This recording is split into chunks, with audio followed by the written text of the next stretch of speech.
사무엘이 사울에게 이르되 왕이 망령되이 행하였도다.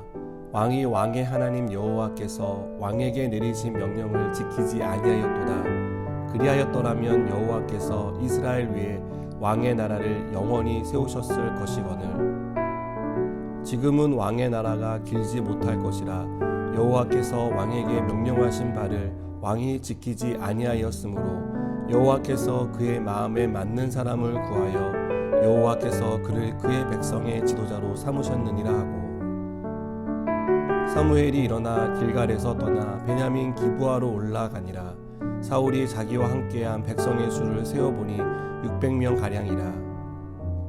사울과 그의 아들 요나단과 그들과 함께한 백성은 베냐민 게바에 있고 블레셋 사람들은 믹마스에 진쳤더니, 노략군들이 세 대로 블레셋 사람들의 진영에서 나와서 한 대는 오브라 길을 따라서 수알 땅에 이르렀고, 한 대는 베토론 길로 향하였고, 한 대는 광야 쪽으로 스보임 골짜기가 내려다 보이는 지역 길로 향하였더라. 그때에 이스라엘 온 땅에 철공이 없었으니 이는 블레셋 사람들이 말하기를 히브리 사람이 칼이나 창을 만들까 두렵다 하였음이라. 온 이스라엘 사람들이 각기 보습이나 삽이나 도끼나 괭이를 벼리려면 블레셋 사람들에게로 내려왔었는데, 곧 그들이 괭이나 삽이나 쇠스랑이나 도끼나 쇠채찍이 묻을 때에 그리하였으므로, 싸우는 날에 사울과 요나단과 함께한 백성의 손에는 칼이나 창이 없고 오직 사울과 그의 아들 요나단에게만 있었더라. 블레셋 사람들의 부대가 나와서 믹마스 어귀에 이르렀더라. 아멘. 블레셋과의 전쟁에 나선 이스라엘 군대는 싸움에 앞서 번제를 드렸습니다. 번제를 주관한 사람은 제사장인 사무엘이 아니라 사울이었습니다. 번제를 마치자 사무엘이 도착해 이 광경을 목격합니다. 사무엘은 사울이 한 행동을 보고도 믿을 수 없었습니다. 여기에 사울이 늘어놓은 변명은 사울이 번제를 드린 합당한 이유가 되지 못했습니다. 사무엘은 사울의 행동을 한마디로 어리석다라고 말합니다. 어리석다는 말 속에는 많은 의미가 내포되어 있습니다. 첫 번째는 사울이 하나님의 명령을 지키지 않았다는 뜻이 들어 있습니다. 하나님은 제사는 제사장의 고유 업무로 지정하셨습니다. 그래서 제사는 제사장 외에 다른 사람이 대신할 수 없었습니다. 그런데 사울이 제사장인 사무엘을 대신해 번제를 드렸던 것입니다. 그렇다면 사울이 번제를 드린 이유는 무엇입니까? 겉으로 드러난 이유는 제사를 주관해야 할 사무엘이 오기로 한 날짜에 오지 않았기 때문입니다. 하지만 진짜 이유는 엄청난 수의 블레셋 군대가 진을 치고 있고, 블레셋과 싸우기 위해 모인 이스라엘 군대는 겁을 먹고 와야 되는 것을 사울이 보았기 때문입니다. 이것을 본 사울의 마음은 초조하고 불안했습니다. 사울은 두려워 떠는 이스라엘 군대를 위해 제사장만 할 수 있는 번제를 드리며 이스라엘 군대를 안심시키려고 했습니다. 어리석다는 말에 들어있는 두 번째 의미는 누가 이스라엘의 왕인지 모른다는 뜻입니다. 사무엘은 사울의 어리석음을 질책하면서 여호와께서를 무려 5번이나 반복합니다. 이것은 왕을 세운 주체가 하나님이라는 것을 강조하기 위한 것입니다. 또한 왕에게 권위를 주고 왕권을 유지시키는 분도 하나님이라는 뜻입니다.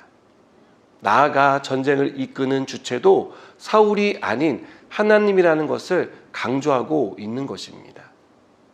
이스라엘 군대는 블레셋 군대에 비하면 모든 것이 열세였습니다. 전쟁의 승패에 결정적인 역할을 하는 군인의 숫자나 무기 등을 비교해 보면 이스라엘은 절대 블레셋 군대에 이길 수 없는 상황이었습니다. 사울도 이 사실을 모르지 않았습니다. 그런데도 사울은 어리석게 군대가 와야 되는 것을 막아보겠다며 번제를 드린 것입니다. 사무엘이 늦게 도착한 것은 사울에게는 믿음의 시험 같은 것이었습니다. 전쟁의 승리가 사람의 수나 무기에 있는 것이 아니라 하나님께 있다는 것을 믿는지 믿지 않는지를 보기 위한 것이었습니다. 그러나 사울은 사람이 흩어지는 것을 보며 마음이 불안하고 초조해진 것입니다. 이것은 하나님을 온전히 믿지 못했다는 것을 우리에게 보여줍니다. 사랑하는 여러분, 우리는 어떻습니까? 우리는 사울과 같은 상황에 놓였을 때 사울과 다른 선택을 하고 있습니까? 아니면 사울과 같은 선택을 하고 있습니까? 마음이 불안하고 초조해서 해서는 안 되는 어리석은 선택과 결정을 하지는 않습니까? 우리가 해야 할 선택과 결정은 믿음으로 인내하는 것입니다. 하나님이 함께 하시면 600명이 모두 떠난다 해도 승리할 수 있다고 믿는 것입니다. 이미 하나님은 기드온과 300명의 용사를 통해 하나님이 함께 하시는 군대가 얼마나 파괴력이 있는지를 우리에게 보여주지 않았습니까? 며칠 뒤에 살펴보겠지만 결국 이 싸움에서도 하나님은 비슷한 방식으로 승리하게 하십니다. 여러분, 믿음이 없으면 어리석은 생각에 사로잡히게 됩니다. 믿음이 없으면 우리가 생각할 수 있는 방법은 한정되었기 때문에 믿음 없는 결정을 하게 됩니다. 그러나 하나님을 믿는 사람은 우리가 생각하는 것 이상으로 역사하시는 하나님을 기대하게 됩니다. 그리고 하나님이 우리가 기대하는 것 이상으로 역사하시는 그 현장 속에 서 있게 될 것입니다. 믿음으로 우리 안에 어리석은 생각을 떨쳐버리시기 바랍니다. 믿음으로 하나님이 행하실 일을 기대하는 저와 여러분 되기를 축복합니다. 기도하시겠습니다. 하나님, 우리가 믿음 있는 사람 되기 원합니다. 믿음으로 하나님을 기대하고 하나님이 이루어가시는 놀라운 역사를 경험하게 하여 주시옵소서. 예수님의 이름으로 기도드립니다. 아멘.